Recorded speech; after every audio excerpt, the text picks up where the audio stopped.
Hello students, defence academy के YouTube channel में आपका हार्दिक स्वागत है। हम पढ़ रहे हैं मध्य प्रदेश का सामान्य ज्ञान हमने स्टार्ट किया है। इससे पहले हमारी एक वीडियो हो गई है, इसको हम कवर करेंगे। आज हम पढ़ेंगे मध्य प्रदेश और कर्क रेखा, मध्य प्रदेश के पड़ोसी राज्य और मध्य प्रदेश से निकलने वाली भारतीय मानक समय रेखा। ये तीनों टॉपिक को हम आज कंप्लीट करेंगे। ठीक है स्टूडेंट्स, तो सबसे पहले हम पढ़ेंगे मध्य प्रदेश के पड़ोसी राज्य। ठीक है, मध्य प्रदेश के पड़ोसी राज्य। मध्य प्रदेश के पड़ोसी राज्य। मध्य प्रदेश के पड़ोसी राज्य कौन कौन से हैं? मध्य प्रदेश के पड़ोसी राज्यों की संख्या कितनी है? 5। ये क्वेश्चन एग्जाम में आ चुका है कि मध्य प्रदेश के पड़ोसी राज्य कितने हैं, तो कुल 5। ठीक है स्टूडेंट्स, कुल 5। तो मध्य प्रदेश के 5 पड़ोसी हैं, आपको उनकी स्थिति भी पता होना चाहिए कि वो कहाँ पर स्थित हैं।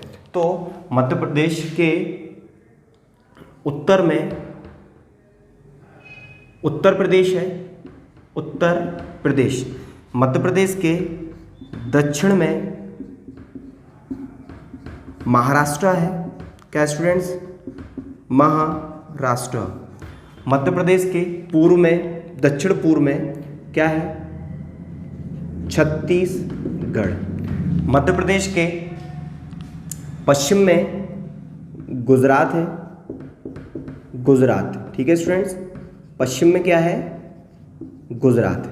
मध्य प्रदेश के पश्चिम में गुजरात। मध्य प्रदेश के उत्तर पश्चिम, मतलब इस दिशा में है राजस्थान, राजस्थान। ठीक है, तो मध्य प्रदेश 5 राज्यों से घिरा हुआ है। वो कौन कौन से हैं? उत्तर प्रदेश, छत्तीसगढ़, महाराष्ट्र, गुजरात और राजस्थान।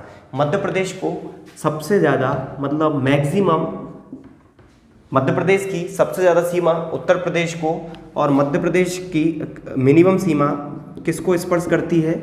गुजरात को स्पर्श करती है, क्योंकि गुजरात के 2 जिले ही मध्य प्रदेश के 2 जिले और गुजरात के 2 जिले स्पर्श करते हैं, और उत्तर प्रदेश को मध्य प्रदेश के 14 जिले स्पर्श करते हैं। ठीक है स्टूडेंट्स, तो ये 5 राज्य जो हैं वो मध्य प्रदेश को क्या करते हैं? स्पर्श करते हैं। ठीक है स्टूडेंट्स, जिसने भी इससे पहले वीडियो नहीं देखी है वो कंप्लीट कर ले। पहले वीडियो में मैंने आपको डिटेल में समझाया है, तो इसके बाद ये सेकंड वीडियो है हमारी मध्य प्रदेश पर। तो उत्तर प्रदेश को सबसे ज़्यादा स्पर्श करता है मध्य प्रदेश, और गुजरात को सबसे कम स्पर्श करता है।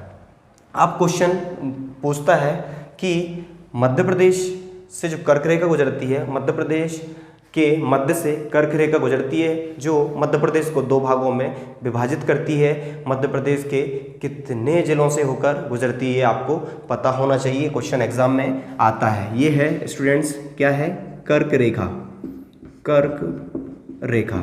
और कर्क रेखा को 23.5 डिग्री उत्तरी अक्षांश रेखा के नाम से जाना जाता है, जो मध्य प्रदेश के 14 जिलों को स्पर्श करती है। मध्य प्रदेश के कितने जिले स्टूडेंट्स? 14 जिले। आपको 14 जो जिले हैं वो भी पता होना चाहिए कि मध्य प्रदेश के 14 कौन कौन से जिलों को स्पर्श करती है, क्योंकि क्वेश्चन मध्य प्रदेश के एग्जामों में ऐसे पूछे जाने लगे हैं कि वह कौन सा जिला है जिससे कर्क रेखा होकर नहीं गुजरती है, या वह कौन सा जिला नहीं है जिससे कर्क रेखा गुजरती है। तो आपको पहले पता होना चाहिए 14 जिले। और ये है भारतीय मानक समय रेखा। ये जो गुजरी है, ये जो रेखा है वो अक्षांश रेखा है, और ऐसी जो रेखा है ग्लोब पर खींची जाती हैं वो देशांतर रेखाएं होती हैं। ये पूर्वी देशांतर रेखा है, क्योंकि ये केवल भारत के 5 राज्यों से होकर गुजरती है ये, और कर्क रेखा भारत के 8 राज्यों से होकर गुजरती है। तो ये रेखा केवल मध्य प्रदेश के केवल एक जिले को ही स्पर्श करती है, जिसका नाम है सिंगरौली, सिंगरौली। ठीक है स्टूडेंट, एक मात्र जिला, तो IMP भी है, क्योंकि एकमात्र जिला है। जिससे कौन सी रेखा होकर गुजरती है? इसे बोलते हैं भारतीय मानक समय रेखा। भारतीय मानक समय का मतलब है एक रेखा खींची गई है जिसको आधार माना गया है, जिसके अकॉर्डिंग भारत का समय चलता है। ठीक है स्टूडेंट्स। तो भारतीय मानक समय रेखा, इसका नाम है 82.5 डिग्री पूर्वी देशांतर रेखा। तो ये जो रेखा खींची गई है इसका नाम है 82.5 डिग्री पूर्वी देशांतर या भारतीय मानक समय रेखा। मध्य प्रदेश के एकमात्र जिले सिंगरौली से होकर गुजरती है। ठीक है स्टूडेंट। अब ये तो एकमात्र जिला है तो आपको पता है कि सिंगरौली है, बाकी अब जो बचे हैं 14 जिले हैं, 14 जिलों से कर्क रेखा गुजरती है। और मध्य प्रदेश के चारों तरफ कितने राज्य हैं? 5 राज्य हैं, मतलब 5 राज्य मध्य प्रदेश को घेरे हुए हैं। अब आपको 14 जिले पता होना चाहिए। यहाँ पर है रतलाम। ठीक है स्टूडेंट्स, क्या है? रतलाम। तो यहाँ से हम पश्चिम से पूर्व की तरफ मैं आपको 14 पूरे जिले कंप्लीट करा दूंगा। रतलाम के बाद उज्जैन, उज्जैन। ठीक है स्टूडेंट, क्या है? उज्जैन।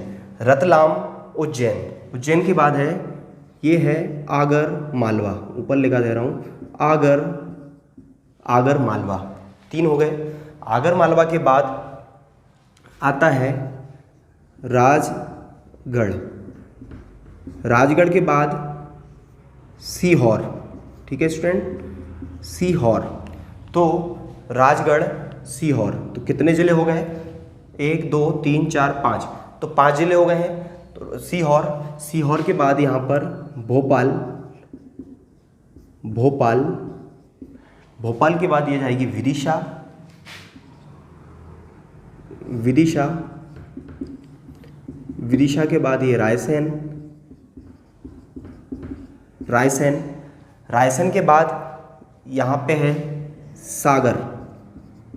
तो ये कर्क रेखा सागर से होकर गुजरेगी। ये मैं आपको पश्चिम से पूर्व की तरफ सभी जिले लाइन से बता रहा हूँ। सबसे पहले ये रतलाम को, रतलाम के बाद उज्जैन, उज्जैन के बाद ये आगर मालवा को, फिर ये राजगढ़ को, फिर सीहोर को, भोपाल को, विदिशा को और रायसेन को, फिर सागर को। सागर के बाद आता है दमोह, दमोह, दमोह के बाद ये यहाँ पर कटनी, दमोह, कटनी, कटनी के बाद आता है जबलपुर। ये कटनी के बाद जबलपुर को स्पर्श करती है। जबलपुर के बाद ये उमरिया जिले को स्पर्श करती है। उमरिया के बाद ये शहडोल को स्पर्श करती है। ठीक है स्टूडेंट। तो कर्क रेखा ऐसे ये सभी 14 जिलों को स्पर्श करती है। सबसे पहले ये रतलाम को, यदि आपको ऐसे याद नहीं होता है तो मैं आपको एक ट्रिक से भी ये बता दूंगा तो आपको पूरे याद हो जाएंगे। मैं आपको ट्रिक से बता रहा हूँ। ठीक है स्टूडेंट।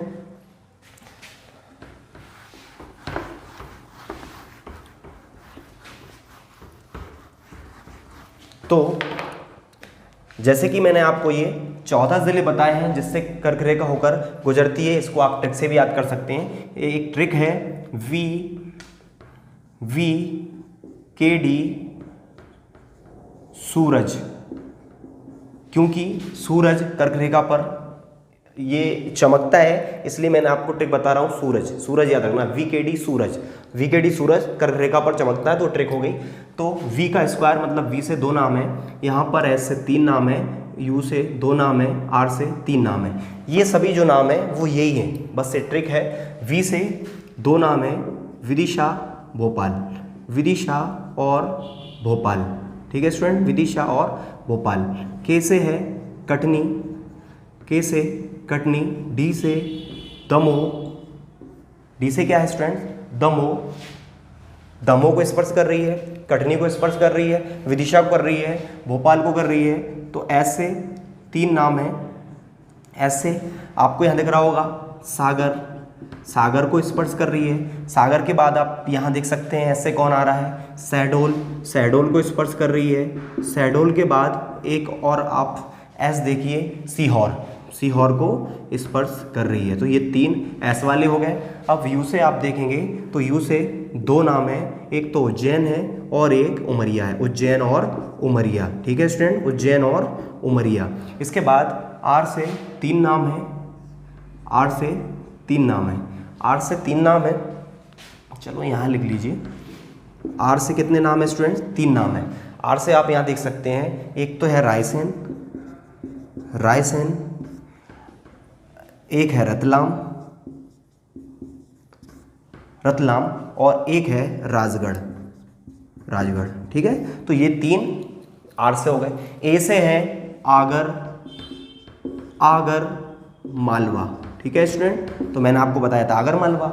जे से है जबलपुर, तो जबलपुर को भी स्पर्श करता है, कर्क रेखा जबलपुर से भी होकर गुजरती है। तो ये ट्रिक से आसानी से आपको याद हो जाएंगे, बहुत इजीली याद हो जाएंगे। आप ऐसे याद करेंगे तो आप बार बार याद करेंगे मैप से, तो आपको बेसिक भी याद हो सकते हैं, मगर लंबे समय तक आपको याद रखना है तो आप ट्रिक से भी याद रख सकते हैं। VKD सूरज, VKD सूरज, V स्क्वायर से 2 हैं, विदिशा भोपाल, K से कटनी, D से दमोह, VKD सूरज, सू से एस से 3 है, S से सागर, शहडोल और सीहोर, U से उमरिया उज्जैन, R से 3 है रतलाम रायसेन राजगढ़, A से है आगर मालवा और जबलपुर। ठीक है स्टूडेंट, अब ये दोनों रेखाएं जो महत्वपूर्ण रेखाएं हैं जो मध्य प्रदेश से गुजरती हैं, ये अपनी कंप्लीट हो गई हैं। भारतीय मानक रेखा जो मध्य प्रदेश के एकमात्र जिले को स्पर्श करती है वो है सिंगरौली, और जिसे 82.5 डिग्री पूर्वी देशांतर रेखा के नाम से जाना जाता है, भारतीय मानक समय रेखा इसे कहा जाता है। इसके बाद कर्क रेखा 23.5 डिग्री उत्तरी अक्षांश रेखा है जो मध्य प्रदेश के मध्य से होकर गुजरती है और मध्य प्रदेश के 14 जिलों को स्पर्श करती है। ये आपके 14 के 14 जिले रहे। आपको ट्रिक याद करना है VKD सूरज। ठीक है, VKD सूरज, विदिशा भोपाल, कटनी, दमोह, एस से सागर, शहडोल, रायसेन, उज्जैन, उमरिया, राजगढ़, रतलाम और रायसेन, आगर मालवा और जबलपुर। ठीक है स्टूडेंट, ये महत्वपूर्ण आपके लिए महत्वपूर्ण टॉपिक है, एग्जाम में यहाँ से क्वेश्चन पूछे जाते हैं।